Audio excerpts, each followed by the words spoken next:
Welcome to NTD News Today. Here are today's top stories. The search for 84-year-old Nancy Guthrie, now in its 10th day.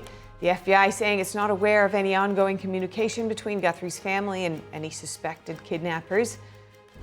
Senior officials of the Department of Homeland Security testifying before a House committee, their first appearance before Congress since tensions arose in Minnesota. Vice President J.D. Vance in Azerbaijan, meeting with the country's president. Their strategic agreement the two leaders signed. Israeli Prime Minister Benjamin Netanyahu meeting President Trump tomorrow, with Iran negotiations topping the agenda.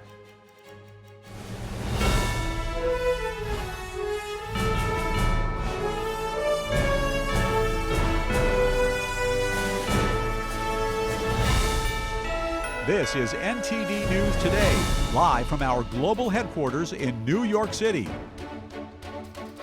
Today's Tuesday, February 10th. I'm Stephanie Cox. The search for Nancy Guthrie has entered its 10th day after a second purported deadline passed. The FBI says it's not aware of any ongoing communication between Nancy's family and her suspected kidnappers. And co-host of the Today Show, Savannah Guthrie, posting another video saying the family believes their 84-year-old mother is still out there. Here's that story. A second purported deadline has passed in the disappearance of Today Show host Savannah Guthrie's mother. According to a purported ransom note sent to a Tucson TV station, Nancy Guthrie's possible abductors demanded $6 million by 5 p.m. Monday. The note included a threat to Guthrie's life if demands weren't met. Just hours before that deadline passed, Savannah Guthrie posted another video to social media, this time addressing the public instead of her mother's alleged kidnappers. We believe our mom is still out there. She was taken and we don't know where. And we need your help. People seem to have been heeding that call, with new billboards going up across the country urging anyone with information about the case to call authorities. The FBI releasing a new statement Monday night saying it still has not identified a suspect or person of interest in the case. The agency also appealing to the public, writing in part, quote, "Someone has that one piece of information that can help us bring Nancy home." Harvey Levin of TMZ, which also received a ransom note, reacting to the statement. Well, I think it aligns with Savannah Guthrie's desperate plea. Breaking just now, authorities have released a photograph from a doorbell camera showing a potential suspect in the disappearance of Nancy Guthrie. The Pima County, Arizona Sheriff's Office posted on social media that law enforcement uncovered previously inaccessible new images showing an armed individual appearing to have tampered with the camera at Nancy Guthrie's front door the morning of her appearance. Sheriff Chris Nanos said his department is working closely with their law enforcement partners, and they will continue to recover any images or video footage from Nancy Guthrie's home. Meanwhile, former Deputy FBI Director Dan Bongino is weighing in on the circumstances surrounding Guthrie's disappearance. The first would be, obviously, it's a kidnapping. That was an intended kidnapping for a ransom payment. That would be the first possibility. Again, I'm not weighting any of them. The second possibility would be this was just a crime that went awry. Someone was at the house. Maybe it was a burglary. Maybe something went bad, and that you've got some bad actors committing another crime unrelated. In other words, requesting a ransom for something you didn't do just to take advantage of a situation like this. The third possibility, again, this is and this is where I think you have to kind of think outside of the box, is especially given some of the messaging that we've seen lately, is the possibility that there may have been some kind of maybe a medical emergency or something, and maybe this was not a kidnapping. Bongino did not say which circumstance he found most credible. The former deputy director of the FBI added that kidnappers who demand a ransom usually do so quickly after the abduction. Authorities believe Nancy Guthrie was taken against her will from her home just outside Tucson. She was last seen there on January 31st and was reported missing the next day. Meanwhile, President Trump's immigration agenda under the spotlight today on Capitol Hill. Senior officials testifying before the House Homeland Security Committee. We have imposed consequences for those who break our laws, the laws that this body enacted. And today, the United States, because of these efforts, enjoys the most secure border in our nation's history. But this progress did not happen by accident. It's a result of a comprehensive approach to border security. We ended catch and release, we prioritized detention and removal authorities, and we sent a clear message that illegal entry into the United States will not be tolerated. And the numbers speak for themselves. Customs and Border Protection says illegal crossings into the U.S. are at a record low. Commissioner Rodney Scott reports that daily encounters have dropped by 95%, averaging about 250 per day. Scott compared that figure to 5,000 a day, he said, under the Biden administration. Acting ICE Director Todd Lyons says agents are facing the most dangerous environment in agency history. In fiscal year 2025, death threats against ICE personnel increased more than 8,000%. Assaults on officers have skyrocketed over 1,400%. One officer in Minnesota had his finger bitten off by a protester, egged on by elected officials characterizing our officers as the Gestapo of secret police. The families of ICE personnel have been made to feel unsafe in their homes. I know this firsthand because my own family was targeted. But let me send a message to anyone who thinks they can intimidate us. You will fail. Despite these perils, our officers continue to execute their mission with unwavering resolve. In addition to arrests, deportations, and border security, the director of the U.S. Citizenship and Immigration Services says his agency is working to end the exploitation of immigration programs. The director saying the agency made nearly 33,000 fraud referrals to law enforcement over the past year. Investigators have uncovered marriage fraud, visa misuse, and student visa abuses. The director said those discoveries have led to denials of immigration benefits, arrests, and removal proceedings. And an update on the special New Jersey House primary. Progressive Analilia Mejia will win the tight race for the state's 11th congressional district after former Congressman Tom Malinowski conceded defeat. The vote count has been prolonged following the February 5th primary. The race is for the seat once held by Governor Mikey Sherrill. Mejia currently leads with 29.1% of the vote, while Malinowski has 27.7%. In a statement, Malinowski congratulates Mejia. He also criticizes spending by an AIPAC-aligned super PAC. Malinowski says he will campaign against any candidate backed by that group. That would take place during the regularly scheduled Democratic primary later this year. Mejia will face Republican Joe Hathaway, who ran unopposed in the general election on April 16th. Meanwhile, 2 men plead guilty in federal court to committing fraud in Minnesota. Prosecutors say they could face multiple years in prison. The 2 men plead guilty to repeatedly traveling from Philadelphia to Minneapolis to defraud Minnesota's Housing Stabilization Services program of over $3 million. They concealed the scheme by using artificial intelligence to create fake records when questioned by insurance companies. Prosecutors say the individuals had no connection to the Minnesota community. They traveled from Pennsylvania to Minnesota solely to defraud the system there. The sentencing is scheduled to be announced at a later date. And Vice President J.D. Vance is in Azerbaijan, meeting with the country's president. The 2 leaders signed a strategic partnership agreement. The agreement aims to launch a fresh chapter in economic and security cooperation. Here's the Vice President. I was one of the very first to fly along the new Trump Road for international peace and prosperity that will connect the 2 separate parts of Azerbaijan. And our hope is that that will build the kind of economic and natural resource and critical mineral cooperation that will make it possible to really make this incredible peace agreement between Azerbaijan and Armenia stick.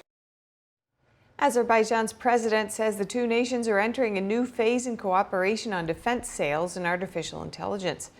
He adds that the countries will also continue collaboration in energy security and counterterrorism. The vice president's visit comes a day after he was in Armenia. Vance has come away with an agreement on nuclear energy with Armenia. NTD's Daniel Monahan reports on the agreement that could net billions of dollars in American exports. Vice President J.D. Vance and Armenian Prime Minister Nikol Pashinyan signed the accord on civilian nuclear energy yesterday. Vance is on a 2-day visit to Armenia. This is one of the oldest Christian countries in the entire world, a true bedrock of Christian civilization and culture. As a devout Christian myself, I know the meaning of this country to the entire world and to the religion that the Prime Minister and I share. The two leaders completed negotiations on a so-called 1-2-3 agreement, permitting the United States to export nuclear technology and equipment. Vance called the agreement a classic win-win deal for Armenia and the U.S. It means stronger energy security for my own country, and it also I think means stronger energy security for Armenia, and it's also going to create a lot of new jobs back home in the United States. It means small modular reactors. American technology is going to be coming to this country, and again, Vance said the deal could bring as much as $5 billion in initial U.S. exports to Armenia, as well as $4 billion in long-term contracts for fuel and maintenance. The new agreement could advance the former Soviet republic's move away from the orbit of Russia, especially if the United States wins the bid to build an energy plant. President Trump in January said Vance would travel to Armenia and Azerbaijan to bolster a peace accord signed in Washington in August. peace is not made by cautious people. Peace is not made by people who are too focused on the past. Peace is made by people who are focused on the future. The peace deal stopped decades of hostilities over the Nagorno-Karabakh region.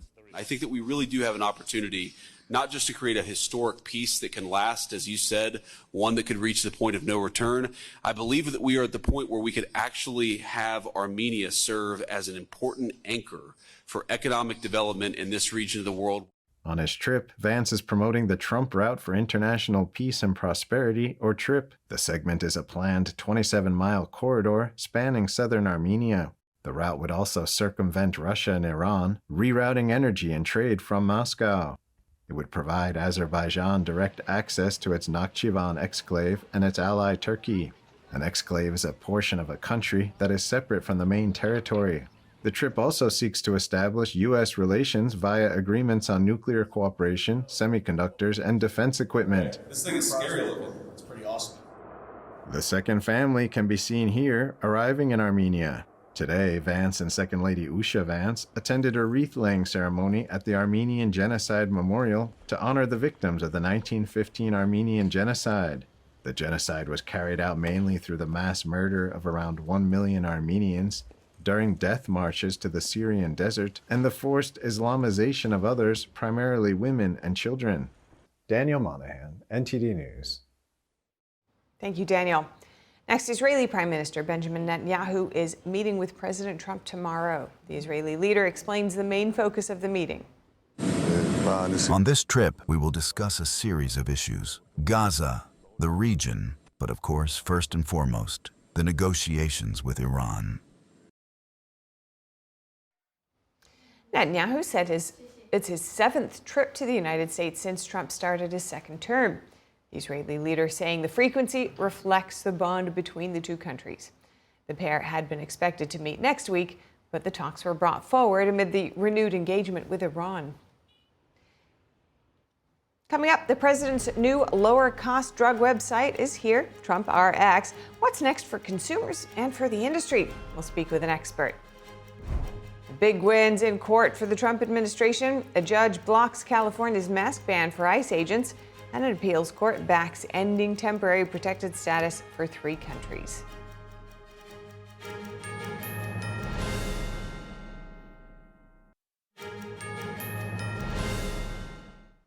Welcome back. The president's new lower-cost medication website is up and running. Have you checked it out? TrumpRx.gov comes as a result of the Trump administration negotiating most favored nation status with drug manufacturers in other countries, which the president says has lowered the cost of some medicines by 80% or more. Joining us for insight from the industry is SharkX co-founder Paul Pruitt. Good to have you with us, Paul. How's the administration? Yeah, so let's start with how is the administration getting these lower costs? What's behind all that? Yep. So they're working directly with the manufacturers to provide more affordable access for medications to individuals that do not have insurance. And which consumers will be benefiting most? Consumers that are looking for lower prices. So if you have a high deductible health plan and you're looking for something more affordable, or you don't have insurance at all, those are the individuals that will benefit from this website. What can pharmaceutical industry as a whole be doing to bring down the cost of drugs and keep them low, because currently, at least on Trump RX, it's really just a range. It's not all medications. Yeah, so today there's a couple dozen medications, from diabetes to hormone therapies to autoimmune conditions. So the hope is that more manufacturers and more medications will look to provide lower cost options for members that aren't leveraging an insurance product to provide access, which is how a lot of Americans have only been able to afford them in the past. And do you see that happening mostly through TrumpRx.org? I know that there's been a movement for lower cost alternatives or lower cost access, and TrumpRx does a great job of kind of aggregating what is available. And we certainly hope to see more manufacturers step up and provide options like the ones that have already been presented by the few manufacturers that are on that site today. So the administration actually already negotiates drug prices in Medicare, and the Kaiser Family Foundation says a provision in the One Big Beautiful Bill Act allows drug companies to exempt more products from those negotiations. How does TrumpRx compare or perhaps influence those moves, if at all? Yeah. So Medicare has only begun recently being able to negotiate on a handful of medications, which is a great progress and something that our government hasn't been able to do. And so if you have government insurance, you actually cannot use TrumpRx. It's explicitly for people that aren't using insurance at all. But I think it gives people more choice and more options on whether they can use their insurance should they have some, or look at these cash options. And will the availability of drugs be affected with these new changes? I don't think the availability is an issue from a supply chain perspective. I think it just creates more options for the consumers to have something they can afford. And a lot of the medications that we're seeing there have pricing that's significantly less than it has been in the past. And how effective will voluntary agreements with drug companies be over time that, really are the foundation of the TrumpRx functionality there? Well, I think it comes down to what concessions are they. I think we're seeing some additional coverage being agreed to in the Medicare space, which is allowed some concessions from manufacturers to agree on lower costs in certain circumstances. And so I think there's always a give and take. And when the manufacturers feel like there's something in it for them and a market that they can capitalize on today that they may be missing out on, then I think that's where the conversations can have fruit. And of course, the focus really for the Trump administration has been right here in the U.S., but what could be the effects of the administration's recent moves on other countries' drug prices? Yeah, I know we've seen some shift and some increase in base pricing in other countries for medications like GLP-1s that you're showing today. And so I think we'll have more of a balancing approach, but none of this will be fast. I think it's going to take many years for the market to catch up, because of it's the healthcare industry and medication in particular, have a long cycle of manufacturing, distribution agreements that are already in place that take a time to be updated. And how does your organization Sharks help its members access medicines?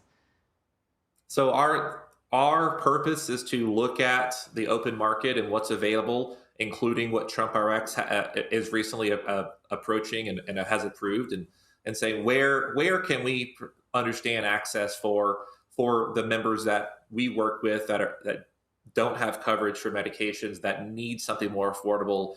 And when we look at what the open market has globally and domestically, there are some great options, but they're not always easy to find. And that's our job, is to help pair those individuals that need our solutions to provide access to medications, which currently today can, even with insurance, be expensive or difficult to obtain. Now, lowering drug prices really is a bipartisan issue, but is there anything that you think is missing from the conversation more broadly about this issue, or perhaps doesn't get enough airtime? Yeah, I think there's a lot that is difficult, and it's on purpose. For the industry itself, is a lot of difficulty understanding where the dollars are created and value is created, and we have a system that's profits and is based upon usage. And how do we focus more on the cost of delivering services, whether it's medical care or pharmaceuticals, A lot of focus seems to be on insurance and its cost and its pricing, but insurance is really a function of the cost of healthcare itself. And what can we do to really help address the value that's created in the marketplace, the value of the medications that members take? How well does it help them actually achieve their objectives and health outcomes? And there's not much of that going on that I think should happen as we expose more of our economy and its market powers into this segment that have not really had an chance to operate like they do in other segments. Lastly, what's your advice to folks out there who may be wondering if they're making the most of the recent changes? Yeah, is to be curious, right? Shop around, look for options. There's great resources available. They're not always obvious, but certainly, ask questions. If you have someone that can help you with this, please reach out and connect. If you do have an employer, they're a great resource, and the health plans that are available.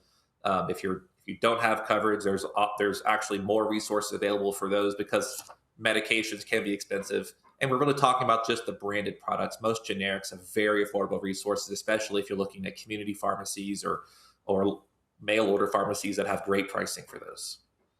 Great to hear your insights today. Paul Pruitt, thank you so much. Thank you. And next, two big wins in the court for the Trump administration. A judge says California's law forcing ICE agents to remove their masks is unlawful. And an appeals court ruling on temporary protected status. Here's that story.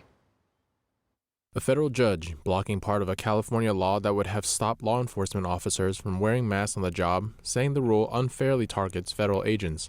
The ruling sides with the Trump administration in a legal fight over two California laws aimed at federal immigration enforcement. The judge finding that the state's No Secret Police Act did not apply equally to all officers, and ruling California cannot enforce a mask ban against federal agents. On X, Attorney General Pam Bondi praising the decision, saying these federal agents are harassed, doxxed, obstructed, and attacked on a regular basis just for doing their jobs. The state's second law, requiring visible identification, was allowed to stand.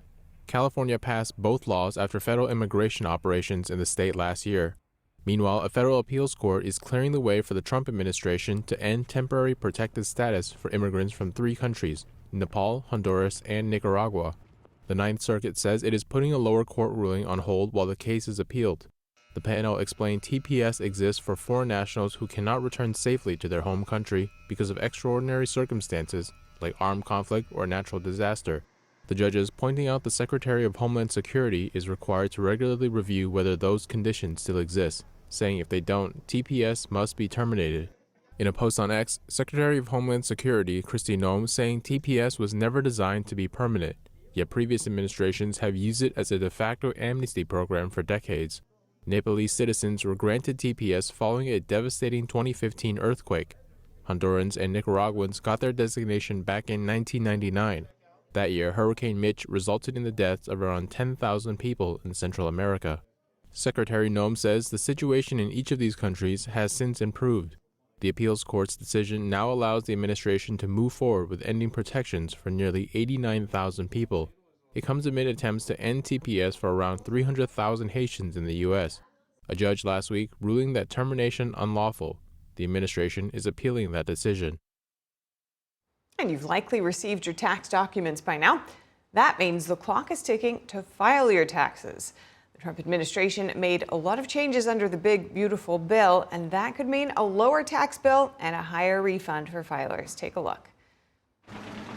The deadline to file your 2025 taxes is quickly approaching. I would just get it done as soon as possible. Lisa Green Lewis is a CPA and tax expert with TurboTax. Here's what she says you need to know. First, a higher standard deduction.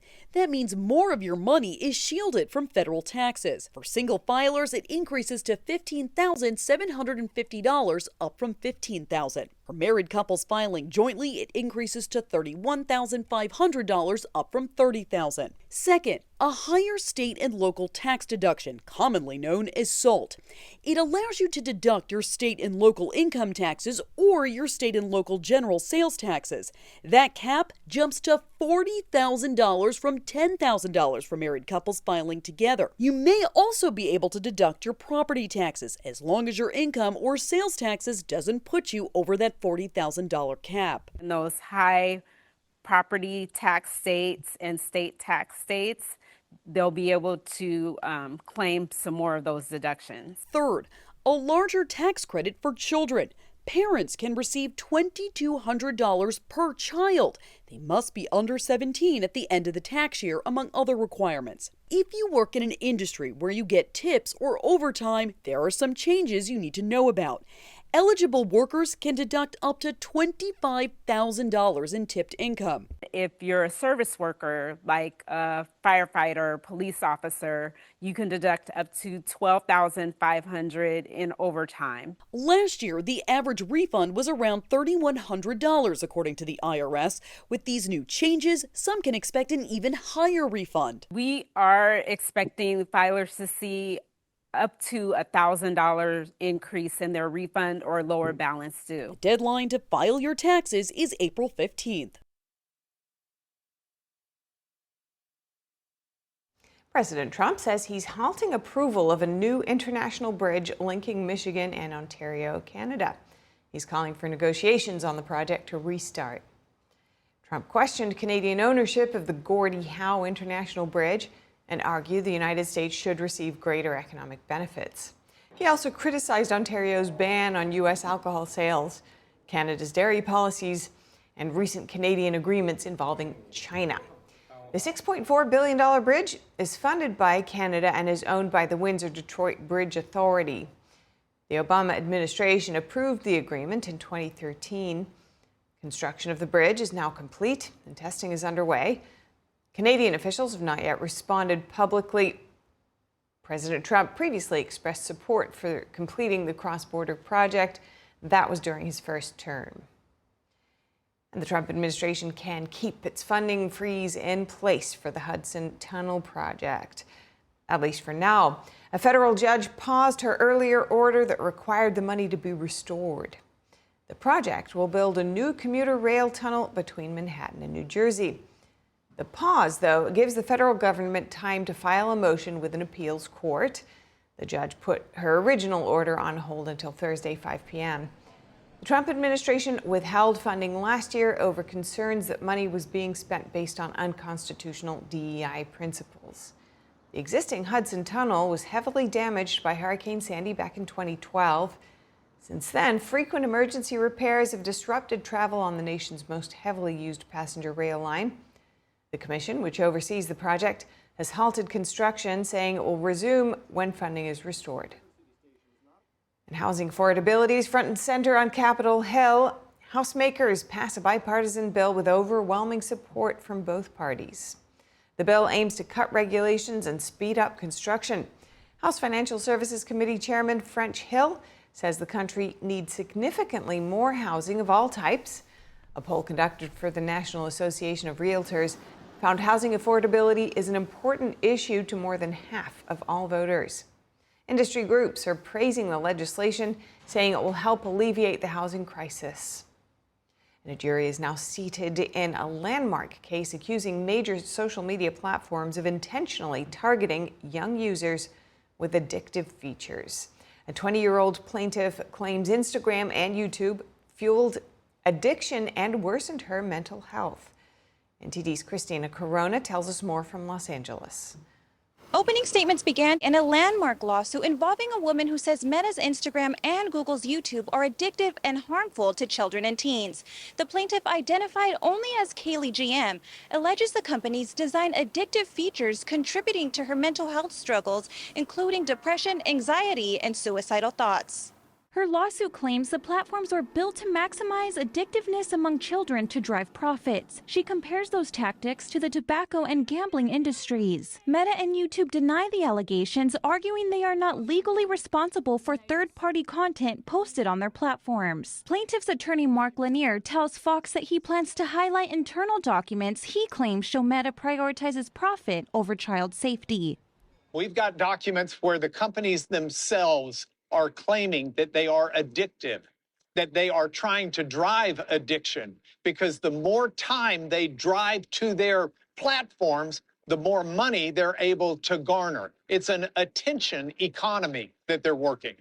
Lanier gives the first opening statement for the plaintiffs, calling the case as easy as ABC, saying that stands for addicting the brains of children, and accusing Meta and Google of engineering addiction. 12 jurors and 6 alternates are seated after nearly 2 weeks of jury selection. Jurors are not being told to stop using social media during the trial, but the judge instructs them to not change how they use the platforms, including settings or accounts. Observers say this trial could help guide how roughly 1,500 similar lawsuits against social media companies are handled. 5 families who say they lost their child to social media are also attending the trial. The plaintiff previously reached settlements with Snapchat and TikTok earlier this month, though these companies remain defendants in other similar cases. The trial is set to last 6 to 8 weeks. Executives including Meta CEO Mark Zuckerberg, Instagram CEO Adam Mosseri, and YouTube CEO Neil Mohan are expected to testify in the coming weeks. Reporting from downtown Los Angeles, Christina Corona, NTD News. Thanks to Christina for that report. Next, a small single-engine plane made an emergency landing on a roadway yesterday in Gainesville, Georgia. According to the Gainesville Police Department, it collided with multiple vehicles and shut down a major intersection. The city finished clearing the street last night, opening up the street for regular traffic. The police reported minor injuries but did not specify who was injured or the nature of the injuries. Up ahead, the U.S. is funding free speech initiatives in Europe. Why the Trump administration says it's critical right now. And 4 years in prison for the former campaign advisor of a Southern California city council member. He's convicted of acting as an agent for China.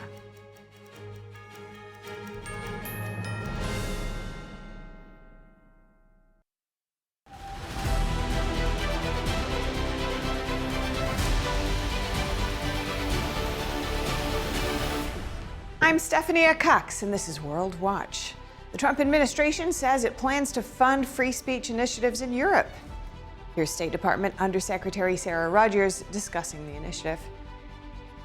Don't have self-governance without freedom of speech. You can't have democratic deliberation if viewpoints are proscribed from the public square. The bottom line in Europe is that the point of American foreign policy is to make America safe, strong, and prosperous. And that means we want safe, strong, prosperous allies.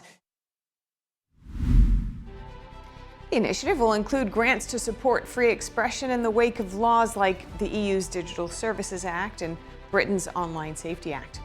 The Trump administration criticized these rules for restricting the free speech of U.S. tech firms and stifling voices of critical of immigration. In December, the administration warned that censoring speech and suppressing immigration critics was leading to what it called civilizational erasure. Next, Canada's largest airline says it's suspending flights to Cuba because the island does not have enough jet fuel. Air Canada says it will carry out ferry flights to get 3,000 customers home. The fuel shortage comes after the U.S. disrupted oil shipments from Venezuela after ousting former dictator Nicolas Maduro. Air Canada says it will bring in extra fuel from the remaining flights. 2 other Canadian airlines also canceled flights over anticipated fuel shortages. And House lawmakers are meeting today over whether nonprofits are being exploited by foreign actors such as China. The House Ways and Means Committee saying it will focus on how money is funneled through these nonprofits, including environmental groups, as a way to shape U.S. policy. Senator Ted Cruz last year accused the Chinese Communist Party of working through environmental groups to file lawsuits against fossil fuel companies. The impact of anti-Semitism, from hostility on college campuses to canceled bank accounts and more, witnesses testify on threats to religious liberty. NTD's David Lamb has more. At a hearing of the Justice Department's Religious Liberty Commission on Monday, witnesses testified on how anti-Semitism impacts religious freedom. One of the highlights, reports of hostility against Jewish students on college campuses, particularly after the Hamas terrorist attack on Israel on October 7, 2023. Much of the hostility spreads in ways that are not easy to see, and in too many university classrooms, the notion that Israel is a settler colonial state is a taken, it's given, even though it's a lie that erases 3,000 years of Jewish history and connection to the Jewish homeland. Some students are so poisoned by such lies that they vandalize property or tear down posters with faces of Israeli children and mothers and hostages being held in Gaza.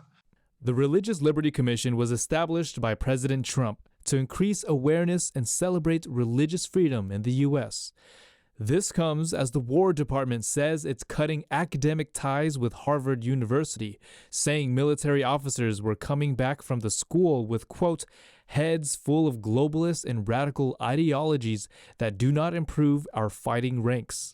The Chinese Communist Party literally refers to the Harvard Kennedy School, which is their school of public policy and government, as, quote, the party school. Chinese communists or individuals who work against American interests should not be allowed on American campuses for any reason. They should not be allowed to donate money to American campuses for any reason. So that would be one example of new policies that we should be looking into. Why is it that the Chinese communists or Islamic nations know that the secret to undermine the United States is to sort of politically indoctrinate young people? Other witnesses brought up additional issues, including the denial of banking services. Ambassador Sam Brownback said his bank closed the accounts for his nonprofits, which advocated for religious freedom. He said the bank representative claimed they were concerned about possible criminal activities. And I go to the counter there in suburban Kansas City, and the lady looks at this computer screen, and she says, "I'm sorry, that account has been closed." The note here on the screen says it's been done at the corporate office. It was explained the decision was final and non-revocable, and they weren't supposed to say anything more to me. The commission will hold another hearing in March, focused on religious liberty in healthcare and social services. David Lamb, NTD News. The former campaign advisor of a Southern California city council member was sentenced to 4 years in prison. He's accused of acting as an agent for China without notifying U.S. authorities. Sun Yao Ning, also known as Mike's son, worked as a campaign advisor in the 2022 city council race in Arcadia, a Los Angeles suburb. He was arrested at the end of 2024. Prosecutors say he sought to influence U.S. politicians on the issue of Taiwan and to suppress Chinese dissidents on U.S. soil, including practitioners of Falun Gong, which is a spiritual group persecuted by Beijing. Sun also kept close tabs on then Taiwanese President Tsai Ing-wen during her April 2023 visit to Southern California, and he reported her movements directly to Chinese officials. On top of all that, he ran a news website aimed at the local Chinese American community, posting content that supported the Chinese Communist Party. Coming up, the Ukrainian skeleton racer is barred from wearing a war tribute helmet at the Winter Olympics after an IOC ruling, but a compromise is offered.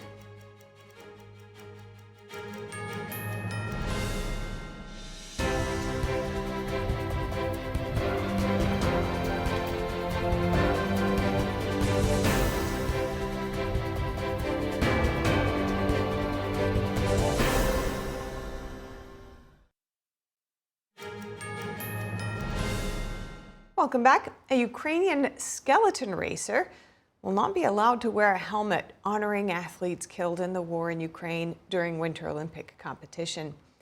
The International Olympic Committee ruled that political messaging is banned on the field of play. So I think what we've tried to do is to address his desires with compassion and understanding. He has expressed himself on social media and in the training, and as you know, we will not stop him expressing himself in press conferences as he leaves competition in the mixed zone and elsewhere. And we feel that this is a good compromise in the situation. The committee will allow the 27-year-old to wear a black armband as a compromise. The athlete previously displayed a "No War in Ukraine" sign at the Beijing Games. He called the decision unfair, arguing the tribute is not political. Olympic officials say they respect athletes' wishes to remember victims, but must keep competition neutral. Training continues today with skeleton events set to begin on Thursday. Now that they've won the Super Bowl, what's next for the Seattle Seahawks? Head coach Mike Macdonald says the team needs to ride the momentum and not take the win for granted. Well, we use the term chasing edges here in Seattle.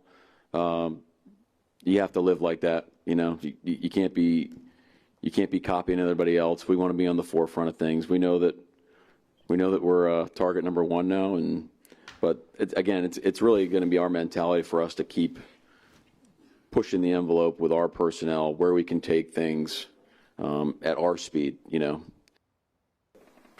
McDonald yesterday alongside MVP Kenneth Walker III, posing with trophies and answering reporters' questions. The MVP saying what he plans to do is stay positive and continue to work hard because you never know when it can all be over. The Seahawks relied on a relentless defense to beat New England 29-13 in Super Bowl 60 on Sunday. The win marked Seattle's second Super Bowl championship in franchise history and their first since 2014. Now, before we wrap up this hour, we'd like to remind you of a slight change to our broadcast schedule. Starting next Monday, February 16th, the show will air from 11 a.m. to 2 p.m. Eastern Time. Stay tuned for that. That's all we have time for this hour, but if you have any feedback on the show or have something you'd like to see us cover, send us an email at news.today@ntd.com. We'd love to hear from you. For round-the-clock original news coverage, watch us live at ntd.com/live or download our NTD app. I'm Stephanie Cox. Thanks for watching.